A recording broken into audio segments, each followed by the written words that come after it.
Hi everyone, मैं हूं रौनक और इस वीडियो में हम देखेंगे लास्ट वीक की कुछ टॉप क्रिप्टो न्यूज जो आपको पता ही होनी चाहिए। News number 1, bankrupt Cryptopia exchange distributes $225 million to hack victims. Bankrupt crypto exchange Cryptopia के लिक्विडेटर्स ने अपने यूजर्स को मिलियंस डिस्ट्रीब्यूट करना शुरू कर दिया है। ये यूजर्स 6 साल पहले हुए हैक की वजह से अफेक्ट हुए थे। क्रिप्टोपिया की लिक्विडेटिंग फर्म ग्रांट थॉर्टन ने दिसंबर 20 को अनाउंस किया कि 2019 में क्रिप्टोपिया की हैक से हुए अफेक्टेड 10,000 अकाउंट होल्डर्स को वेरीफाई किया है और इन यूजर्स को ये फंड्स डिस्ट्रीब्यूट किए जाएंगे। इस वीडियो के बनते वक्त तक बिटकॉइन और डोजकॉइन अकाउंट होल्डर्स को $225 million worth of crypto distribute हो चुके थे। लिक्विडेटर्स इस अप्रूव्ड प्रोसेस को फॉलो करके बाकी के क्रिप्टो भी डिस्ट्रीब्यूट कर देंगे। न्यूज नंबर 2, ट्रम्प्स इनॉग्रेशन में trigger crypto sell off, says Arthur Hayes. जहां एक तरफ क्रिप्टो मार्केट कमेंटेटर्स और ऑब्जर्वर्स ने जनवरी 2025 में डोनाल्ड ट्रंप के इनॉग्रेशन इवेंट को positive crypto market trend predict किया है, वहीं बिटमैक्स के को-फाउंडर आर्थर हेज का कुछ और ही मानना है। हेज ने ट्रंप की प्रॉमिस की गई क्विक क्रिप्टो पॉलिसी चेंजेस से जुड़ी हाई एक्सपेक्टेशंस के बारे में बात करते हुए कहा कि market anticipation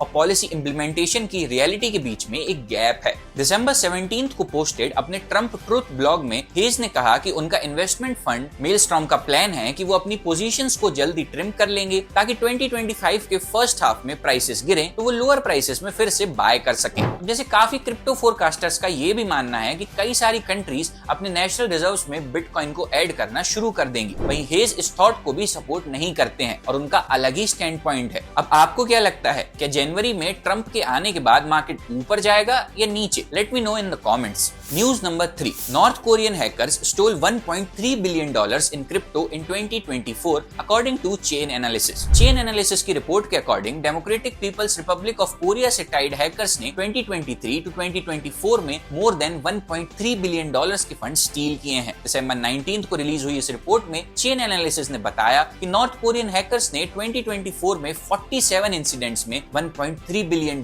worth of crypto steel किए हैं। ये अमाउंट 2024 में हुए सारे थेफ्ट्स का 61% है। कंपनी ने बताया कि 2023 में इन हैकर्स ने $660 मिलियन स्टील किए थे। News number 4, Hawk Tuah influencer speaks out after meme rug pull allegations. Haley Welch, the influencer behind the viral Hawktoa video clip, has released a statement after a meme coin bearing her handle pumped and dumped quickly after its December launch. December 20th की X post में Welch ने कहा कि वो Hawktoa के investors के lawyers के साथ फुल्ली कोऑपरेट कर रही हैं। The crypto users filed a lawsuit against the project's creators and partners. Welch herself was not named as a defendant in the suit, alleging they engaged in the promotion and sale of an unregistered securities offering. आपको बता दूं कि दिसंबर 4 को hoc token launch हुआ था और इसका market capitalisation $500 million तक पहुंच गया था, लेकिन फिर एकदम से 90% तक ड्रॉप हो गया, जो कि रग पुल की निशानी है। ब्लॉकचेन डेटा के अकॉर्डिंग एक वॉलेट ने प्रोजेक्ट के लॉन्च के बाद ही टोटल मीम कॉइन सप्लाई का 18% परचेज कर लिया था, जो बाद में $1 मिलियन